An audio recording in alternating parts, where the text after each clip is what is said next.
예. 오늘 말씀은 요한복음 21장 15절부터 18절까지 말씀을 가지고 우리가 함께 은혜를 나눴으면 합니다. 주님께서 죽으시고 부활하셔서 세 번째로 나타나신 것이 바로 이 갈릴리 바닷가입니다. 예수님께서는 십자가를 지시기 전에 제자들에게 미리 말씀을 하셨습니다. 십자가에 죽으시고 부활하셔서 너희들보다 내가 먼저 갈릴리로 가겠다고, 참으로 그 약속하신 대로 모든 것을 포기하고 참으로 세상으로 다시 돌아갔던 그 갈릴리 바닷가로 예수님께서 제자들을 찾아오신 장면입니다. 마가복음 14장 27절 이하를 보면 주님께서 말씀하셨습니다. 예수께서 제자들에게 이르시되 너희가 다 나를 버리리라. 이는 기록된 바 내가 목자를 치리니 양들이 흩어지리라 하였습니다. 그러나 내가 살아난 후에 너희보다 먼저 갈릴리로 가리라. 목자 없는 양과 같이 유리하고 주님을 떠나 흩어져서 결국 세상으로 다시 돌아간 그 제자들에게 약속하신 대로 예수님께서 갈릴리 바다로 찾아오셨습니다. 밤새 그물을 던져서 고기 한 마리도 잡지 못한 그 허탈하고 낙심 가운데 있는 그 제자들에게 얘들아 너에게 고기가 있느냐 하시면서 사랑하시는 그 사랑하는 목자의 음성으로 예수님께서 제자들을 찾아오신 내용입니다. 끝까지 택한 백성들을 버리지 아니하시고 끝까지 사랑하시는 분이 우리 하나님이시고 우리 예수님이십니다. 요한복음 14장 1절을 보면 13장 1절을 보면 세상에 남겨진 자기 사람들을 사랑하시되 끝까지 사랑하시니라 라고 말씀하고 있습니다. 제자들을 찾아오셔서 예수님께서 그 하신 말씀이 무엇인가, 이것은 매우 중요한 키가 됩니다. 예수님께서 부활하셔서 그 흩어졌던 제자들을 찾아오셔서 하신 그 말씀에 우리가 중요한 메시지를 우리가 얻어야 합니다. 예수님께서 무슨 말씀하십니까? 처음으로 이게 예수님을 부인하고 예수님이 부활하셨음에도 떠나갔던 그 제자들을 찾아왔을 때 예수님이 무슨 말씀을 하셨는가? 되게 중요합니다. 왜 나를 배반했느냐? 이렇게 말씀하시지 않았었습니다. 내가 너희들에게 3일 만에 죽은 지 3일 만에 부활하리라고 약속하지 않았느냐? 이렇게 말씀하시지도 않았습니다. 그리고 왜 너희들이 세상으로 다시 고기 잡는 업으로 돌아갔느냐? 이렇게 말씀하시지도 않았었습니다. 예수님의 말씀은 내가 나를 사랑하느냐? 이것을 말씀하셨습니다. 오늘 본문 15절을 보면 그들이 조반 먹은 후에 예수께서 시몬 베드로에게 이르시되 요한의 아들 시몬아 내가 이 사람들보다 나를 더 사랑하느냐 하시니 이르되 주님 그러하나이다. 내가 주님을 사랑하는 줄 주님께서 아시나이다. 이르시되 내 양을 먹이라 하시고, 주님께서는 베드로가 아닌 요한의 아들 시몬아 이렇게 부르고 계십니다. 이 시몬이라는 이름은 세상에서 난 이름이고 세상으로 다시 돌아간 이름이 시몬입니다. 하늘로부터 새로 난 이름은 게바요 베드로입니다. 수제자 베드로 사도가 하늘의 그 엄청난 권세와 권위를 예수님께서 그에게 주시고 그의 믿음 위에 주님의 몸된 교회를 세우시겠다고 약속을 하셨습니다. 그러나 주님을 3번 부인하고 믿음이 없어 배반하여 세상으로 돌아간 그 베드로를 찾아오셔서 주님께서는 그 예수님을 만나기 이전 그 이름 베드로가 아닌 시몬이라는 세상에서 난 이름을 부르시고 계십니다. 그의 부끄러움을 덜쳐내거나 그 베드로 사도의 직위를 박탈하는 것이 아니라 그의 신앙이 어디서부터 잘못되어 있는지 겸손하게 다시 돌아보게 하시고 다시 사명을 주시기 위해서 처음으로 돌아가서 예수님께서 시작하시는 것을 볼 수가 있습니다. 그것이 무엇입니까? 어디서부터 우리의 잘못된 신앙을 회복해야 합니까? 그것은 내가 나를 사랑하느냐? 사랑에 있습니다. 하나님은 사랑입니다. 기독교는 사랑이 능력이 되는 종교입니다. 주님의 십자가의 그 사랑이 세상을 변화시키는 능력이 되었습니다. 그 사랑 때문에 죄의 용서함을 받고 새 사람으로 변화가 되며 그 사랑 때문에 세상은 생명의 빛과 소망을 가지게 됩니다. 요한의 아들 시몬아, 내가 이 사람들보다 더 나를 사랑하느냐? 라고 물었었습니다. 다른 모든 사람들이 나를 사랑하는 그것보다 내가 나를 더 사랑하느냐고 묻고 계십니다. 우리 크리스찬들은 세상의 어떤 무엇보다도 주님을 사랑하는 자들입니다. 진정한 크리스찬은 주님을 최고로 사랑하는 자입니다. 사랑이 모든 것을 이루게 하고 가능하게 합니다. 주님의 일을 감당하는 우리 모두의 그 능력과 그 힘은 바로 주님의 사랑에서 나옵니다.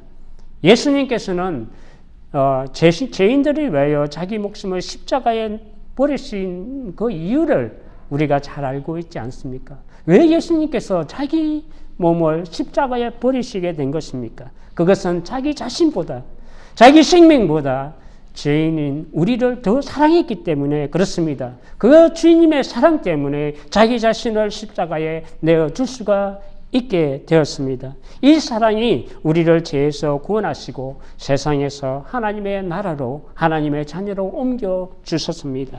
로마서 5장 6절 이하에 말씀합니다. 우리가 아직 연약할 때 기약대로 그리스도께서 경건하지 않은 자를 위하여 죽으셨도다.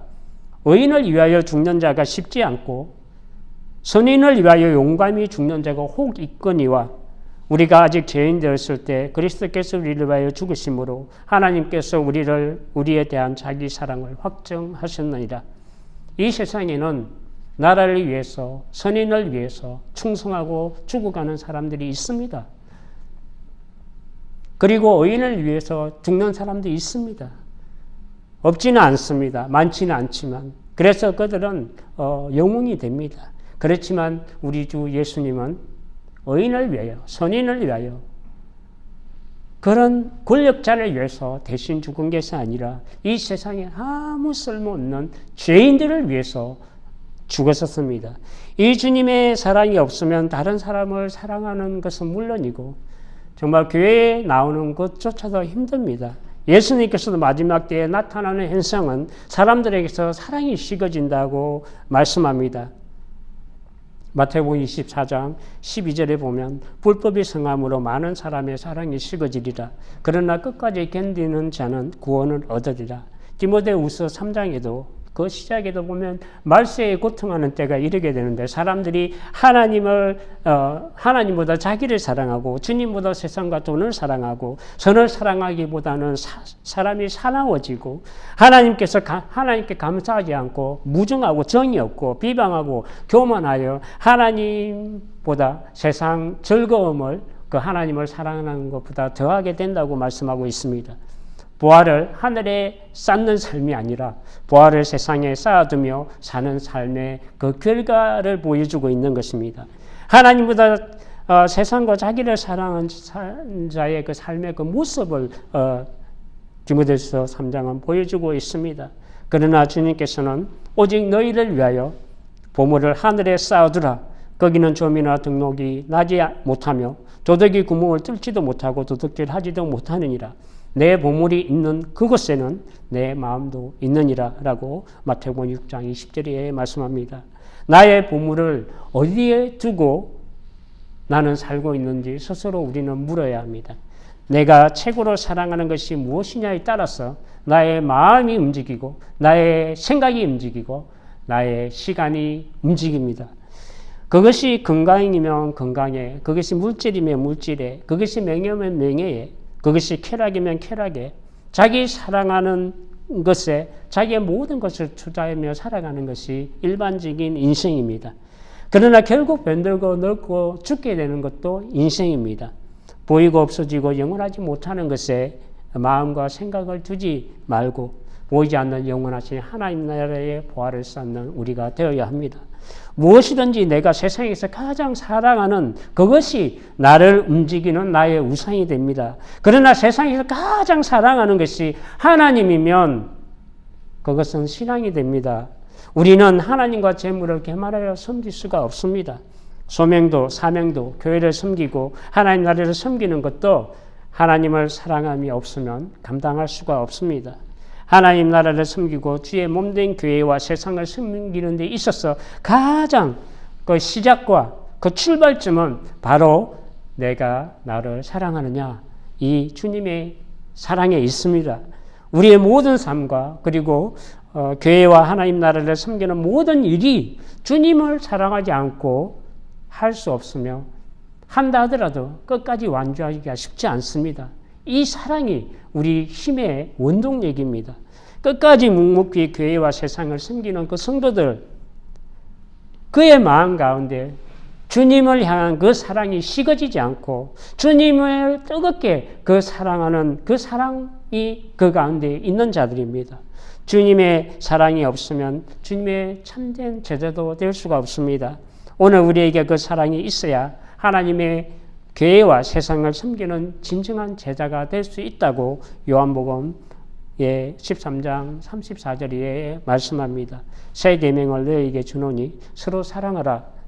내가 너희를 사랑한 것 같이 서로 사랑하라. 너희가 서로 사랑하면 이로써 모든 사람이 너희가 내 제자인 줄 알리라. 시간이 없고 돈이 없는 것이 문제가 될 수 있습니다. 삶이 공고하고 힘들고 전염병과 전쟁으로 혼란하고 주위에서 여러 가지 많은 사건 사고가 나를 힘들게 하고 혼란스럽게 하고 나에게 문제가 될 수가 있지만 그것보다 주님 사랑이 없는 것이 문제입니다.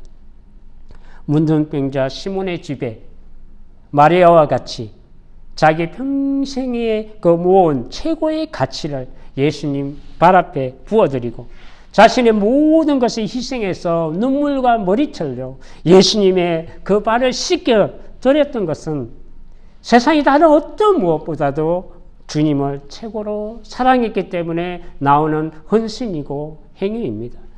예수님께서 말씀하십니다. 내가 진실로 너에게 이르노니 온 천하에 어디서든지 이 복음이 전파하는 곳에서는 이 여자가 행한 일도 말하여 그를 기억하게 하라. 부활하신 주님께서 세상으로 돌아간 그 베드로 사들에게 부활해야 될 한 가지를 깨워주시는데 바로 베드로 사도의 그 예수님을 향한 사랑의 부활이었고 그 사랑에서 나오는 사명의 부활이었습니다. 지금 이 시간에 부활하신 우리 주님께서 찾아오셔서 세상으로 돌아가 묻어진 나의 영혼의 사명과 생명의 부활 그리고 변화와 사랑의 부활을 이루어주시는 그 놀라운 은혜가 우리 모두에게 임하시기를 주님의 이름으로 축복합니다. 기도하겠습니다.